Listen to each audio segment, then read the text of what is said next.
बोलिए पितृदेव भगवान की जय।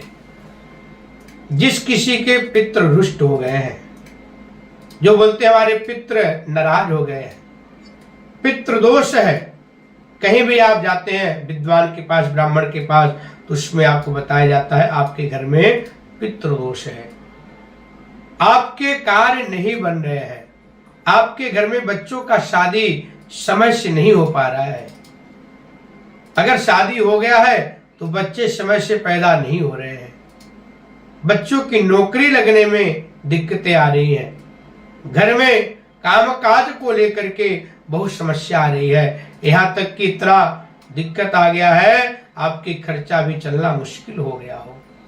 और भी कई सारे पहचान है, ये मैं पहचान बता रहा हूं पितृदोष का। कहीं काम के लिए जा रहे हैं, वहां काम नहीं होना, वहां झगड़ा हो जाना, ये सब पितृदोष का लक्षण होता है। आप कहीं खड़े हो किसी काम के लिए, वहां पर कोई ऐसा आपको समाचार आ गया, वहां से लौट के जाना पड़ रहा है, तो ये सब पितृदोष के लक्षण है। बिल्कुल आपका काम बनने वाला है, कुछ इसमें ऐसा बाधा आ गया, ऐसा अड़चन आ गया, तो समझ जाइए आपके ऊपर पितृदोष है। पितृदोष से बहुत लोग चिंतित रहते हैं और बहुत लोगों को नहीं पता होता है इसका उपाय क्या करना है, किस उपाय को करके, किस पूजा पाठ को करके पितृदोष से हम लोग मुक्त हो सकते हैं और पितृदोष बिल्कुल हमेशा के लिए जड़ से खत्म हो सकता है। तो आज आप लोग हमारे वीडियो में अंत तक बने रहें, जिससे आपको मैं पितृ शांति का उपाय बताऊंगा। जिस किसी के भी पितृ रुष्ट हो गए हैं, पितृ नाराज हो गए हैं, उनका मैं ऐसा उपाय बताऊंगा, बिल्कुल आपके पितृ प्रसन्न हो जाएंगे और सारे कार्य आपके बनने लगेंगे, आपके घर में खुशहाली छाने लगेगी और मंगल ही मंगल आपके घर में होगा। आप लोग साथ ही साथ चैनल को सब्सक्राइब करते रहें, लाइक और शेयर करते रहें, जिससे कि ज्यादा से ज्यादा लोगों को इसका लाभ प्राप्त हो सके। इसके बाद भी अगर आप लोग चाहते हैं कोई विशेष जानकारी लेना, कुछ भी चाहते हैं, अगर अपने जीवन के बारे में या अपने जो आपके ऊपर पितृदोष है या बच्चों की शादी नहीं हो पा रही है, आप चाहते हैं बात करके समाधान पाना, तो आप नीचे लिखे गए नंबर पे संपर्क कर सकते हैं, अपना समस्या बता करके उसका उपाय जान सकते हैं। देखिए, पितृ जो होते हैं वो कभी भी अपने परिवार का मंगल नहीं चाहते हैं, अपने परिवार का नुकसान करना नहीं चाहते हैं, लेकिन जब उसमें नकारात्मक ऊर्जा मिल जाती है पितृ के साथ, और कब मिलता है, जब आप लोग कुछ गलती करते हो।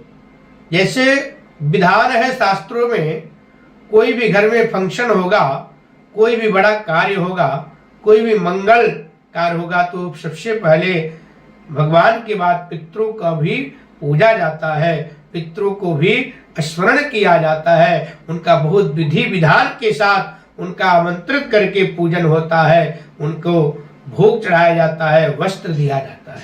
ये नियम है पहले से।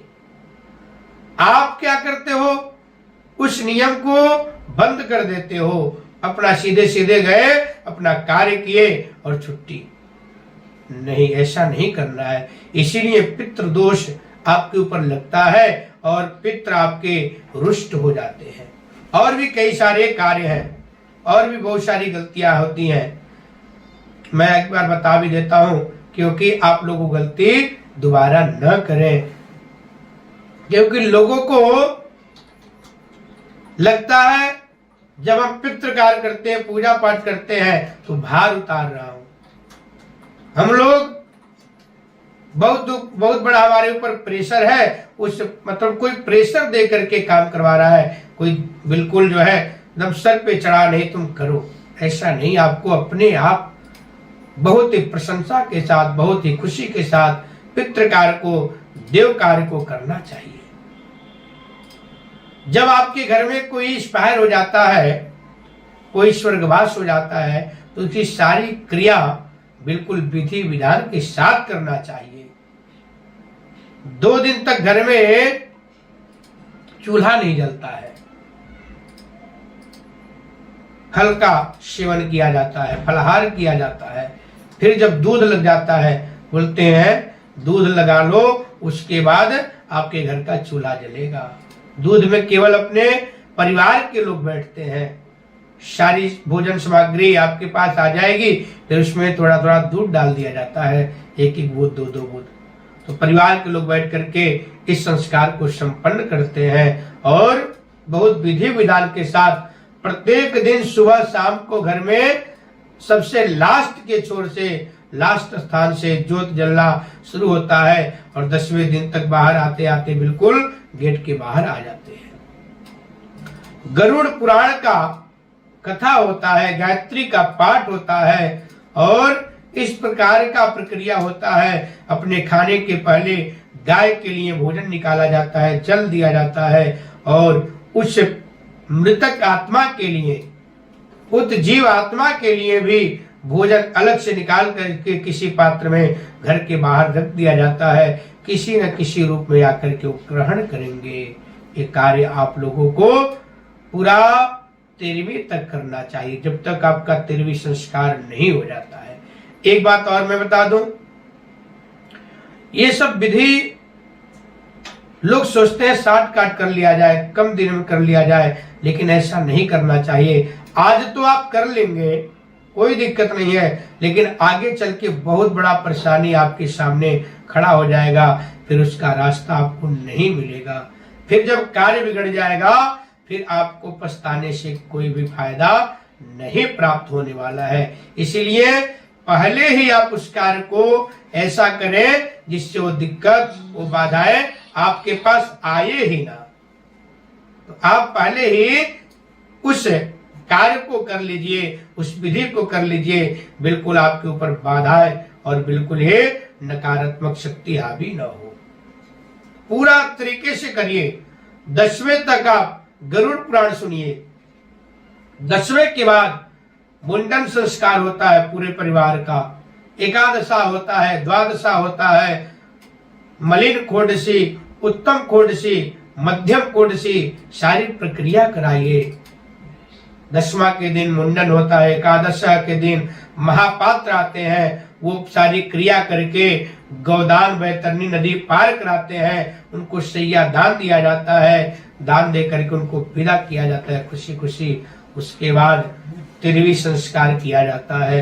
13वीं में भी बहुत सारे संस्कार है, सबको संपन्न करना चाहिए। देखिए आपके ऊपर कभी भी पितृदोष नहीं होगा।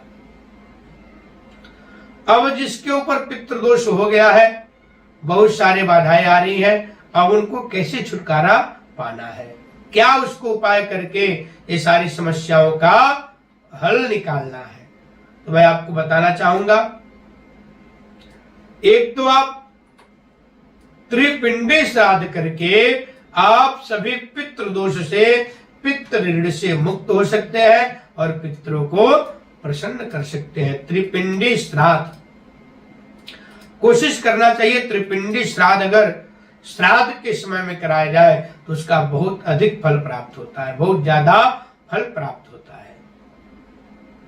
अगर बहुत ज्यादा दिक्कत आ रही है, समस्या आ रही है, तो आप किसी भी अमावस्या में इस विधि को, त्रिपिंडी श्राद्ध को संपन्न करा सकते हैं। और ये संस्कार घर में नहीं कराना चाहिए, घर से बाहर कहीं भी त्रिपिंडी श्राद्ध करा सकते हैं। अगर कहीं नदी का घाट हो या कोई बहता हुआ पानी का घाट हो तो वहां पे कराएंगे तो और ज्यादा फल प्राप्त होता है।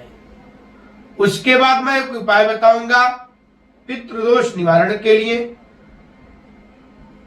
जिस किसी के ऊपर पितृदोष है, बहुत ही पितृदोष से समस्याएं आ रही है, पितृ लोग रुष्ट है, तो आप लोग हर अमावस्या के दिन खीर बनाएं और जाकर के एक तो पात्र में लेकर अपने पितरों का जहां स्थान हो या फोटो लगाओ वहां पे भोग लगा करके अर्पण कर दें, और दूसरा ले जाकर के कहीं भी पीपल का पेड़ का पूजा होता हो जहां, वहां ले जाकर भोग लगाइए।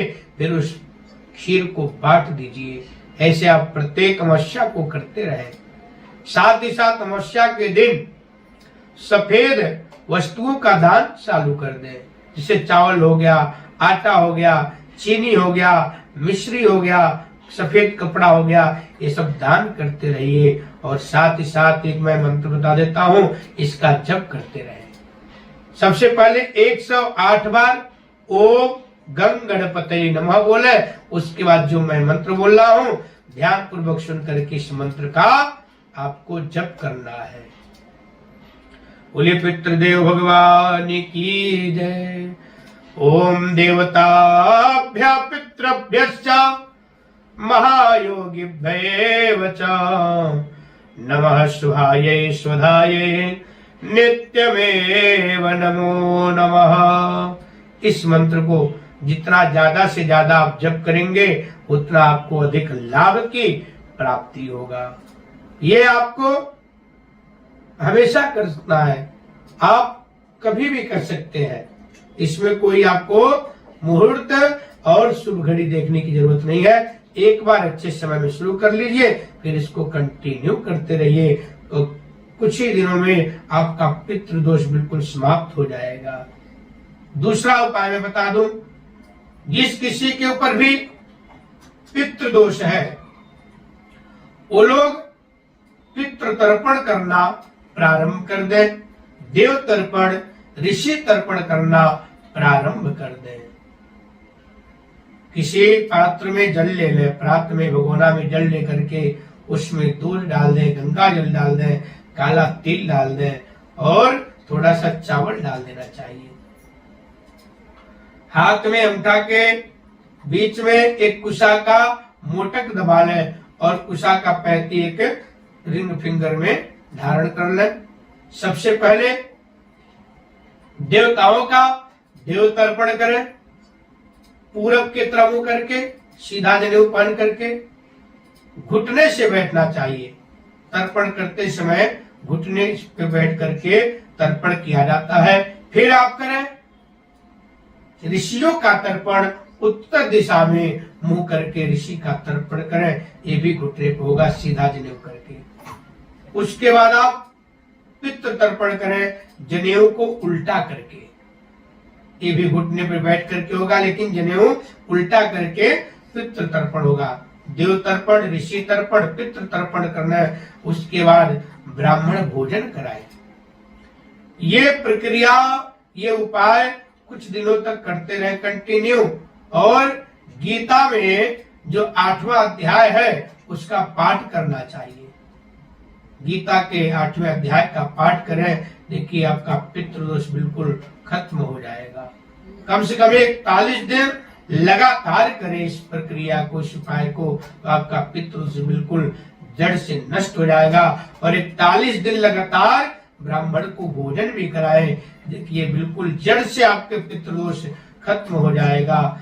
कमेंट में ओम नमो भगवते वासुदेवाय अवश्य लिखें और ओम पितृदेवाय नमः कमेंट के माध्यम से अवश्य लिखें। तो वीडियो कैसा लगा और इससे कितना लाभ आपको प्राप्त हुआ ये भी कमेंट के माध्यम से हमें बताएं। अगर इसके बाद भी विशेष जानकारी आपको प्राप्त करना है, विशेष जानकारी लेना है, तो नीचे दिए गए नंबर पे संपर्क कर सकते हैं, अपना जानकारी ले लें।